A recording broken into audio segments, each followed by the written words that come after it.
Good evening, I'm Leonardo Puglisi. This is 6 News.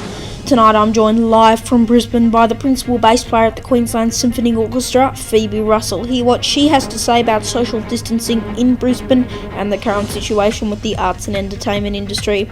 Plus, what does Harvard law student Marla Swan have to say about President Donald Trump? We'll be talking to her live from Rhode Island and also discussing the recent lockdown protests across the US. And see why there are calls for the Japanese Prime Minister to resign. Michael Stasio is an Australian living in Tokyo, and we'll be talking about that, plus how has the Olympics cancellation affected the country. A special edition of 6 News starts now.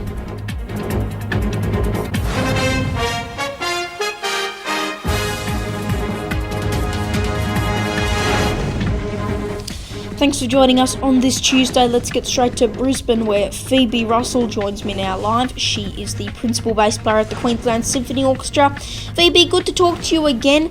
Now, the last time we spoke, you mentioned you go outside as much as possible. Now, we've seen since then some really shocking images of people ignoring social distancing recommendations in Brisbane. Have you personally seen any examples of this? No, I haven't seen any large gatherings per se, but I have noticed that a lot of people have been out walking and exercising and around full of people walking or running.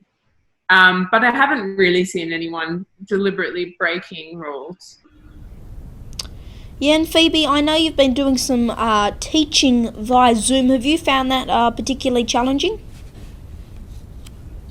Yeah, at first I found teaching on Zoom incredibly frustrating, and I think that feeling was reciprocal with my students. I know for them it's also really annoying. We have gotten there. We've worked out ways to make it less frustrating. So I'll get my student to send me a recording of what they want to work on 24 hours before the lesson, and then I can take some time to listen to the recording and critique it or review it and make some points, so that if we get to this Zoom session and they cut out too much that I can't hear them playing the piece, I know what we can talk about and we can break it down into smaller bits to work on. But it's certainly frustrating, because only one person can talk at a time on Zoom. So when the student's playing, I often like to clap or sing or comment as they're going, and that's not possible. But we've just learnt ways to cope. So a 10-second break between comments and playing. And, it's definitely better than nothing. And it's still nice to have that contact weekly with my students and check in with them to see how they're going. Pretty difficult time for a lot of us. Yeah, and Phoebe, I can imagine it would be hard if the internet's a bit slow. Thanks very much for joining us. Now let's go to Providence, Rhode Island, where Harvard law student Marla Swan joins me now live. Marla, we've seen a lot of protests in the US now, obviously, as I just mentioned. You're in Rhode Island. Have you seen any protests there? Sure. There was a small protest here in Rhode Island. Not as big as some of the others. I think we've seen larger ones in Michigan. States like Colorado have also had them, several states in the South, and more in the Midwest. Our president would identify it as people being frustrated. And some have said that identification is more than just noting what's going on, but maybe even encouragement of these protests. But certainly people are tired of being stuck at home.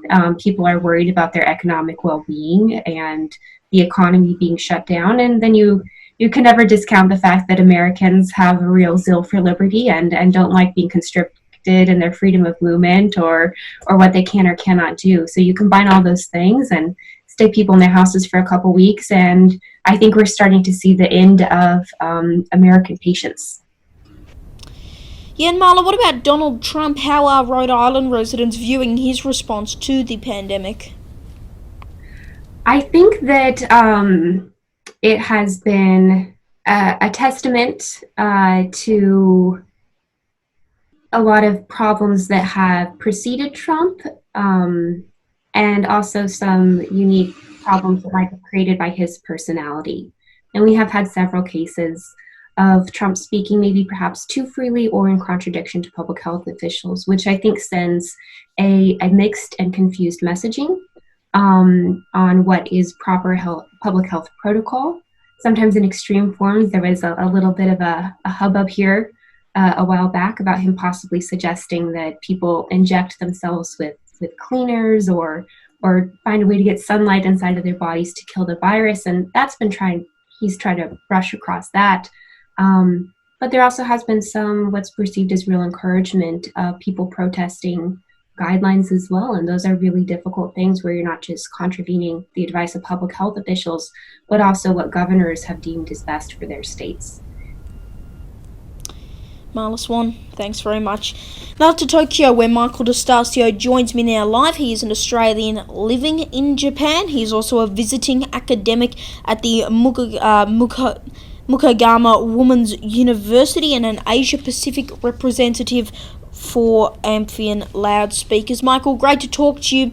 I've seen some reports of people saying the Japanese Prime Minister needs to resign. People saying his response is not good enough. What's your view on that? This is a really deep and long issue about the current government, including the Prime Minister. They're not a government of transparency. So the figures that I've sent you on the charts, I don't really know if they're genuine or not. There could be 10 times that amount or 2 times that amount, or they could be correct. The current Prime Minister has evaded a lot of other scandals.